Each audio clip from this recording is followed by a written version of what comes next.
Very much. Let's start.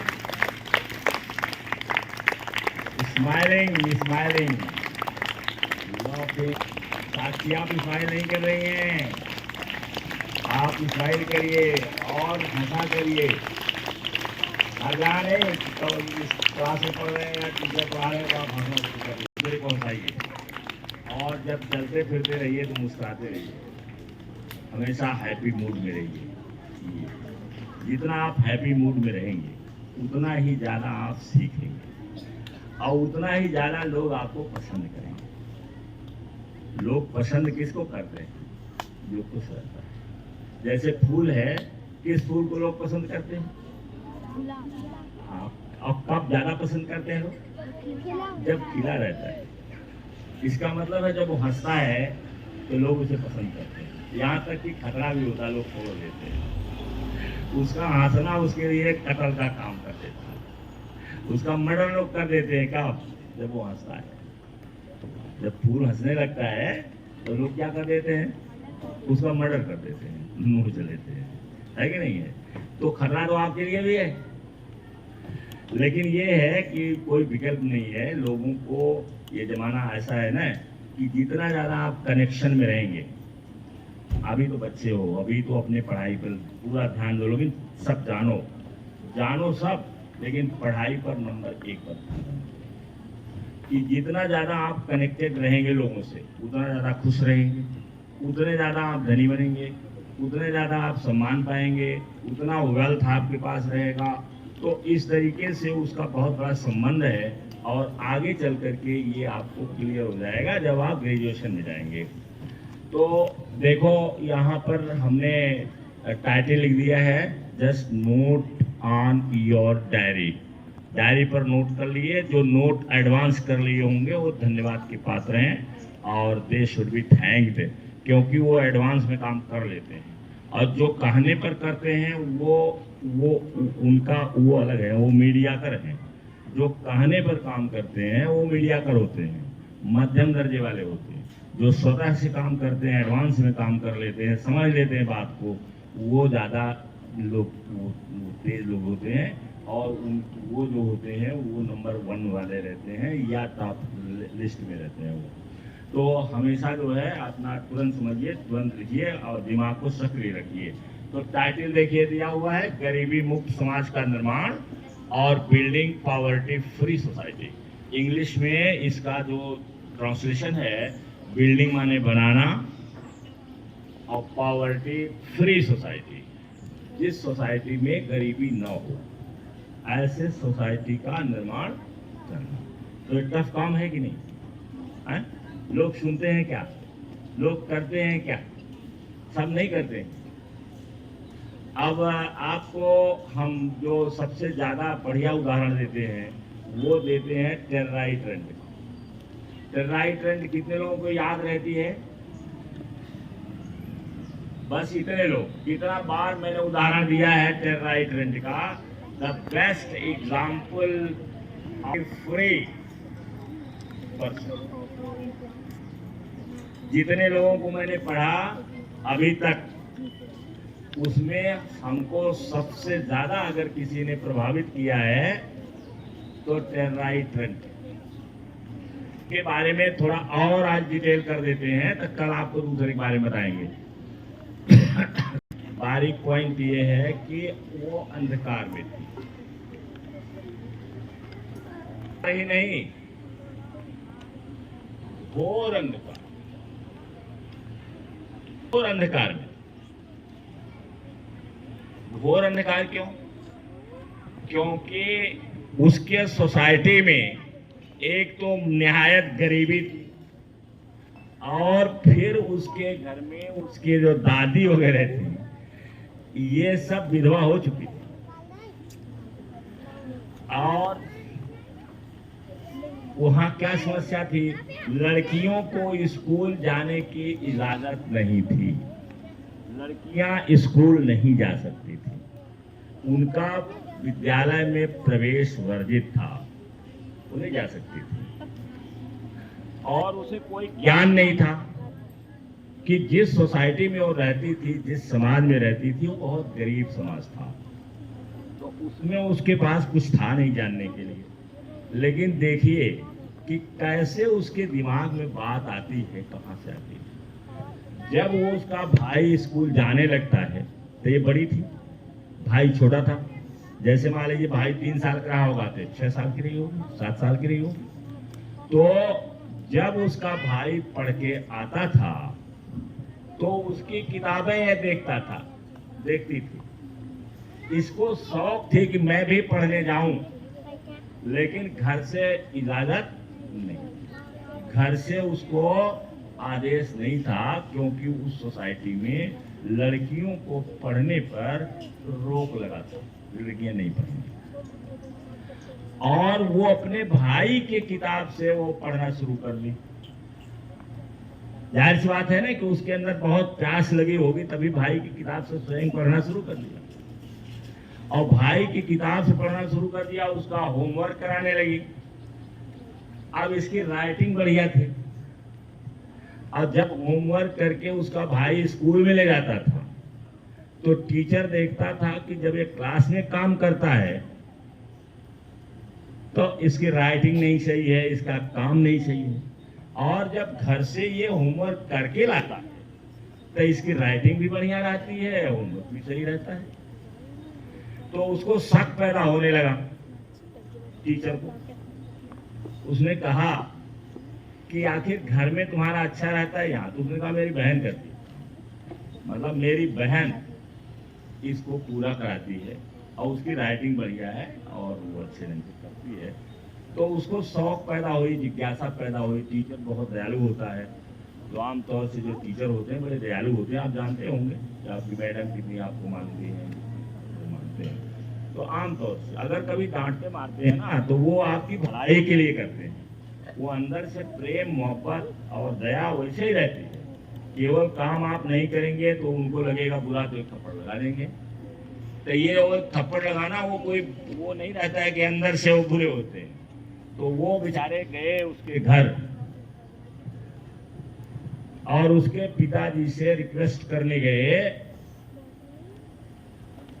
क्या request करने गए? कि इसको पढ़ने के लिए। अब वो गई कि नहीं गई, 1 दिन 2 दिन 4 दिन जो भी गई होगी, गई कि नहीं गई ये कंफर्म नहीं मुझे है। लेकिन एक चीज था कि उसकी शादी कर दी है उसी बार।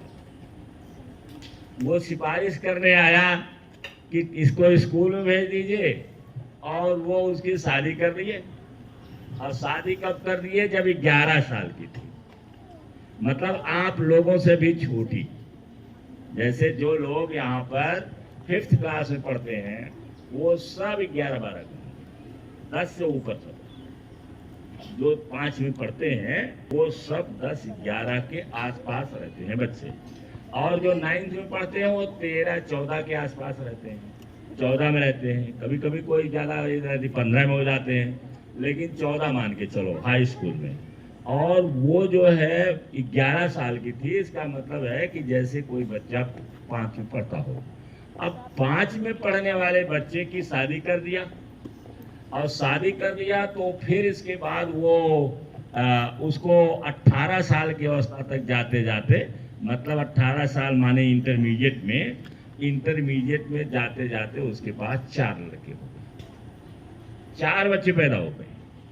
और 4 बच्चे पैदा हो गए तो एक तो उसका मर गया, जो उसने लिखा है कि मेरे पास पर्याप्त दूध नहीं था, जिसकी वजह से वो मर गया। अब उसकी कहानी और क्या है? जब अपने भाई की किताब को देखती थी तो उसी समय कोई मैगजीन थी जो अमेरिका का सब कुछ उसमें दिखाया था, अमेरिका के बारे में।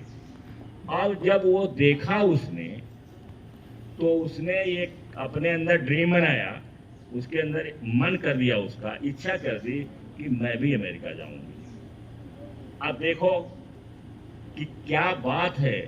वो मैगजीन से, और कितने लोग मैगजीन से बने हैं, बड़े आदमी। इसीलिए मैं कहता हूं कि घर में जैसे यहाँ रहता है एक मैगजीन, तो हमारे यहाँ आती है स्कूल में, जो विज्ञान प्रगति है, और उसको भी नहीं पढ़ते हो तुम लोग। अगर नहीं पढ़ते हो तो फिर जानकारी आपको नहीं होगी। के एक लाइब्रेरी को, एक इनके पिताजी टीचर हैं कि माँ भी कुछ है, एक किताब नहीं है और का सब कुछ था। अमेरिका का उसमें डॉक्यूमेंट्री रही हो, कुछ और रहा होगा, तो उसके दिमाग में क्या आ गया कि मैं भी अमेरिका जाऊंगी। और अपनी माँ से जब बताया तो माँ ने कहा कि हम लोगों के यहाँ एक परंपरा है कि सपने देखने के बाद जो हम लोग गाड़ देते हैं।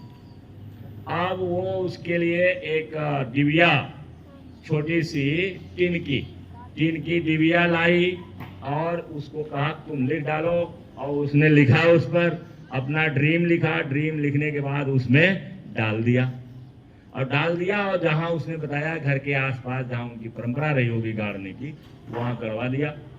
और जब गड़वा दिया बस पड़ा रहा। उसने बताया कि जैसे जैसे ये बढ़ेगा वैसे वैसे तुम्हारा ड्रीम पूरा होगा। अब उस चीज को गाड़ करके वो चुपचाप हो गई, क्योंकि अब तो ड्रीम तो वहां गड़ गया है, अब होगा जो होगा। लेकिन कुछ ही दिनों के बाद मुझे लगता है कि जब वो थोड़ा और ज्यादा बड़ी हो गई, 20 साल के ऊपर हो गई, 23 साल की थी, तब अमेरिका से कोई आ गया। एक महिला आई जो उसके वो एनजीओ था उनका, जिम्बाब्वे में पता लगाने के लिए वहाँ की महिलाएं क्या सोचती हैं, कैसे रहती हैं, क्या उनका ड्रीम है, क्या वो सोचती रहती हैं, अपनी समस्याओं के बारे में क्या सोचती हैं, समस्याएं समाधान करने के बारे में क्या सोचती हैं। वो अमेरिका से महिला आ गई। और महिला जब आई तो जब इसके गांव में पहुंची तो सारी महिलाओं को बुलाया और बुलाने के बाद पूछा कि तुम अपनी बात बताओ। तो किसी ने कुछ बताया, किसी ने कुछ बताया, किसी ने कुछ बताया, किसी ने कुछ बताया। तो जब इसका नंबर आया तब पूछा इससे कि तुम अपना बताओ, तो वो बोली नहीं ये, क्योंकि मुझे लगता है उसको बेशर्म आ रही थी, वो हिचकिचाहट आ रही थी कि मैं कैसे बताऊं मुझे अमेरिका जाना है, मेरा ड्रीम क्या है, अमेरिका जाने का। वो लोग मजाक उड़ाएंगे ऐसा सोच करके बोली नहीं हो। लेकिन फिर उसने प्रेशर डाला कि बताओ, तुम बताओ। तो उसने धीरे से कहा कि मैं अमेरिका जाना चाहती। तो पूछा उसने क्यों अमेरिका जाना चाहती। उसने कहा मैं पढ़ना चाहती हूँ और पढ़ करके मैं पीएचडी करना चाहती हूँ। देखो उसको मालूम था पीएचडी क्या होता है। वो कही कि मैं पढ़ करके वहां ग्रेजुएशन करके और मैं पीएचडी करना चाहती हूँ। अब उस महिला ने नाम नोट किया। अब 3 साल के बाद, लगभग 3 साल के बाद वो एक कागज आता है और उस पर सब इसका जाने का आने का खर्चा वर्चा सब उस पर सब, क्योंकि वो एनजीओ था, वो नॉन प्रॉफिटेबल होता है, उसमें पैसा नहीं लिया जाता है। तो उसको बुला लिया अमेरिका में जाने के बाद वो 27 साल की अवस्था में सारी डिग्री ले करके और पीएचडी होल्डर हो गई।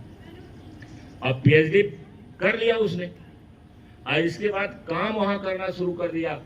तो जब ओपरा को पता चला, ओपरा विनफ्रे को, तो उन्होंने उसको बुलाया और अपने शो में उसको रखा और $1.2 मिलियन उसने इसको जिम्बाब्वे में स्कूल खोलने के लिए दान दिया। किसने दिया दान? और अब वो डॉक्टर टेर्राई ट्रेंड हो गई। 16 विद्यालय हैं उसके। मैंने कल या परसों निकाला था कितने विद्यालय हैं टेर्राई ट्रेंड के पास। 16 विद्यालय हैं जिसमें गरीबों के लड़के पढ़ते और खुद अमेरिका जाती है, जिम्बाब्वे में रहती है। अमेरिका में जाती होगी, पैसा कमाती होगी, डोनेशन लेती होगी, फंड लेती होगी और यहाँ पर स्कूल भी बनवाती रहती है। तो 16 विद्यालय उसने बना दिया। कितना बनाया? 16 विद्यालय बनाया। और 16 विद्यालय बनाया तो अपनी तो गरीबी खत्म। अब गरीब रह गई वो, अब गरीब नहीं रह गई, लेकिन कितने लोगों को गरीबी से मुक्ति दिला रही है, बच्चों को पढ़ा रही है, कर रही है कि नहीं? तो क्या आप भी ऐसा कर सकते हैं? कितने लोग कर सकते हैं इस काम को? हाथ तो सभी लोग उठाते हैं। Thank you very much. बैठे थे और वहां जब कंपनी के फाउंडर ने जब कहा तो सभी लोग हाथ उठा दिए। तो हाथ तो सबका उठता है, लेकिन कामयाब वही होता है जो पहला कदम बढ़ाता है और ठान लेता है कि हमें करना है, रात दिन अपने सपने में जीता है, वो कर पाता है। तो थैंक यू वेरी मच।